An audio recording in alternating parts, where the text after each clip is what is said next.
Welcome to the Do Good X podcast, a sanctuary from the entrepreneurial grind. Hosts Kimberly Danielle and Stephen Lewis, advocates for impactful entrepreneurship, guide you on the path where purpose meets business. Join us to slow down, reconnect, and explore the challenges of under-resourced entrepreneurs, uncovering the unique journey of building businesses that make a difference. Now, your host. Welcome to the Do Good X podcast. My name is Stephen Lewis, and I'm a catalyst for positive change in communities and businesses. For over 2 decades, I've inspired leaders and entrepreneurs to live and work on purpose with intention, faith, and a commitment to their well-being. And I'm joined here today by my co-host, Kimberly. Hey, Kimberly. Hey, Stephen. How are you doing today? It's good. It's good to see you. Hope you're doing well. Yes, good to see you as well. My name is Kimberly Danielle, and I am a communication strategist, a coach, and community builder who comes from generations of faith-driven leaders and entrepreneurs who believe that our purpose should drive us to contribute to the common good. Today, and in the next few episodes, we are going to focus on an important topic. Well, all the topics we have been focusing on are important, but this is a topic that we all need in our businesses, which is around money. But specifically, we're going to look at raising capital and growing your business through sales over the next several episodes. Today, though, in particular, we want to start by looking at the question of, should you grow your business through sales or raise investment capital? Which one is it? It's really not a one size fits all answer. And in many cases, it's not either or, but understanding the trade-offs can make you feel more confident and make smarter moves for your particular business. So first off, for those of you who might be earlier on, who don't really have a good understanding of sales and capital, Stephen, could you just bring us back to the basics so that before we even get into more of the conversation, people understand what it is that we're talking about? Sure. So both sales and raising capital ultimately is about exchange, and it's what you're exchanging for money in order to grow your business, to expand your business, to do some capital improvement within your actual business. But it's all basically boils down to exchange. So when you're selling, it really is about the exchange of a product or service for money in return for those goods, services. And if it's about raising capital, you are exchanging ownership or maybe even debt in order to raise the capital that you need for the purposes of building out a new division of your work, to expand your supply chain, to think about the way in which you grow distribution, how do you be able to bring on other staff and that type of thing. And the real question, I think, is about the time horizon, about when you actually need the money to do what it is that you want to do, and the acceleration by which you're trying to pace in the development of your actual business.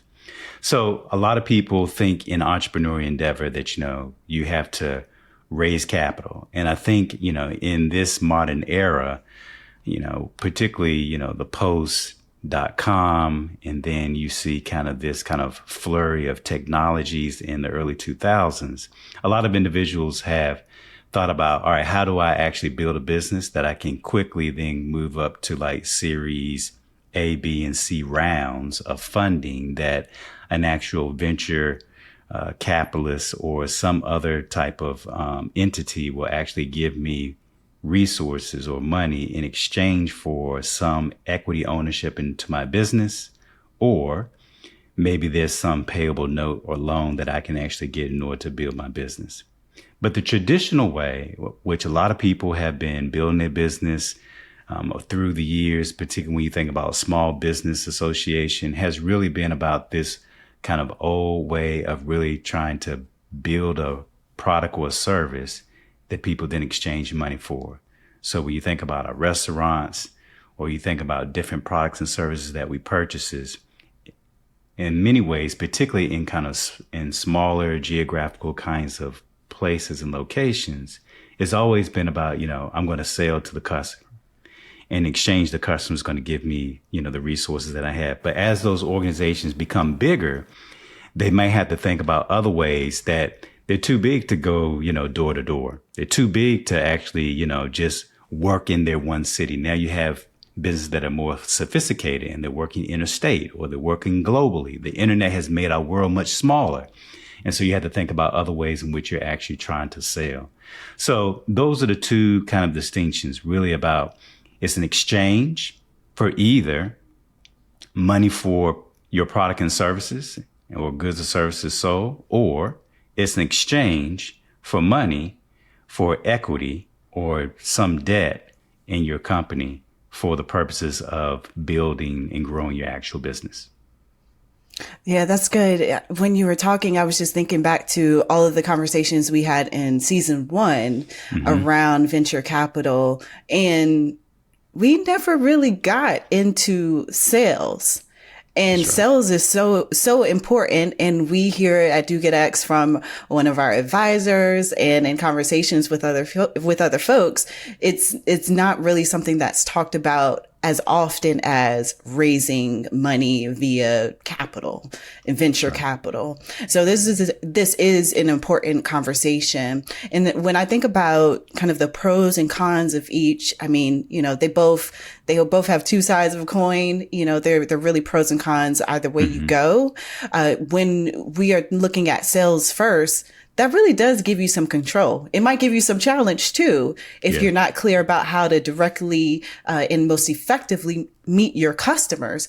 But you're not giving equity. You're not giving up equity or answering to outside investors, which may impact or shift, some of your business in ways that you may not necessarily want to, but you have to in order to receive those funds. But if you go the sales route, you also have to build a particular muscle. This may be a muscle you have to build in either scenario, but especially around sales. It's really an art. You have to be articulate in the problem that you're solving or the need that you're addressing for your customer in your particular solution. You have to connect with your customer more intentionally than, and maybe not necessarily in ways you have to with an investor. And so this requires some level of relationship building with your customer base that really compels them to buy your product or service, to stay loyal, to be a part of your initial tribe or your continuing tribe that will, continue to advocate for what it is that you're providing, continue to purchase what it is that you're providing, and hopefully to grow your customer base by word of mouth or in other ways. And you have to build that trust with your customers and deliver the value that you said that you're going to do. Ultimately, it's about storytelling. And I'm excited because a later conversation that we're going to have in the series of episodes, we will get to the storytelling as it relates to sales. But you have to tell a well-crafted story. So there's a benefit when we're talking about sales. Here in Atlanta, the CEO of the Russell Center for Innovation and Entrepreneurship, also called RICE, Jay Bailey, he has spoken to a previous cohort of an accelerator for Do Get X. And one of the things that he mentioned was the best way to get money is to not need money.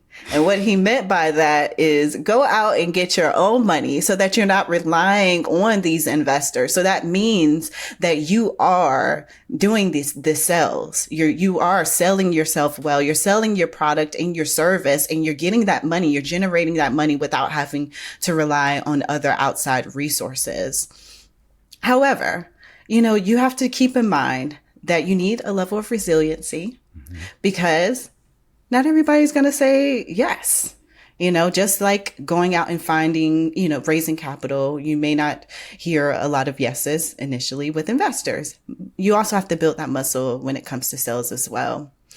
And if your business is growing fast, sales might not keep up with the money that you need in order to keep up with the amount of growth that you have. Sure. And so if you're scaling and you need to hire more employees, or you need to scale your production, depending on what your product is, you might not be able to meet that need just through sales. So that might be a scenario where you do need to look at some other forms of money, which may include some form of capital. And if you're able to secure investment capital, it can help you move faster. You can hire a team. You might be able to build tech if that's a part of your product or service.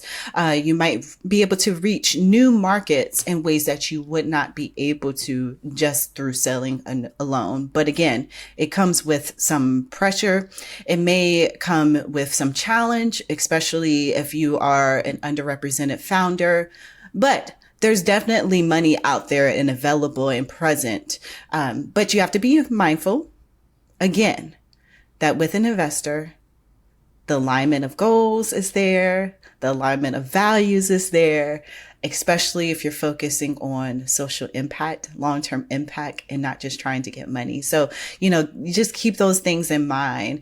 And again, we have had some conversations last season that can be helpful with that, with Rachel Wilson, and with Shruti Shah and others in the investment field, where their insight can be very helpful and also help you to see that there's not just one form of capital as well. So people tend to go to VC, but there's other forms of getting money too.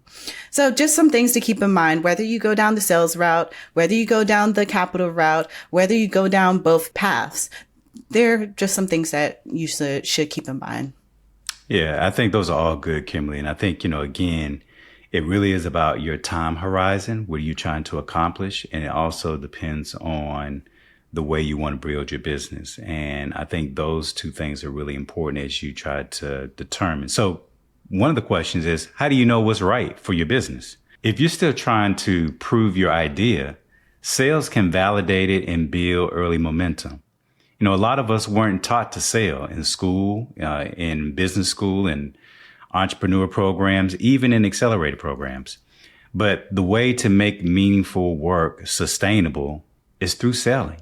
Ultimately, your customer, whether it's B2B or it's B2C, you have to be able to sell yourself. Your products and services have to be able to sell. In other words, that demonstrates whether or not you actually have something that meets a real need within the marketplace. I hear people all the time say, I want to be able to make money in my sleep. And to be able to do that, you have to be able to create a product and a service and a story around that people will continue to be seeking and demanding your product or service, even when you may not be in front of their face. They can go to your website and they want to actually purchase that thing. So in doing so, what you're doing, you're inviting customers into a solution that they may need while also, sustaining and potentially growing your business. But your customers will help you grow the very thing that you say that you actually want to build or try to solve with your actual solution. So if you have more demand than you can handle, well, maybe you're ready to scale. And capital can help you meet it. Because sometimes, as you think about, you're getting X amount of customers per month. Sometimes when you have a big influx of demand, then you can't sell enough. And so you actually need more capital in order to get you up to speed. That would normally take you maybe 3 to 6 months and actually to kind of raise that money by just selling to your customers. And so capital is a way to kind of speed up the process and build infrastructure or to bring in partners that you otherwise wouldn't have in order to accelerate and scale your actual business. But you have to also consider that at any stage, if you gain traction through sales, you can walk into an investor conversation with more confidence. You can be in a position where you can feel yourself, which is another way of saying, I got something I'm bringing to the table as well. And it's not just what you're negotiating with me, but it's a mutual exchange of saying, I'm bringing something to the table.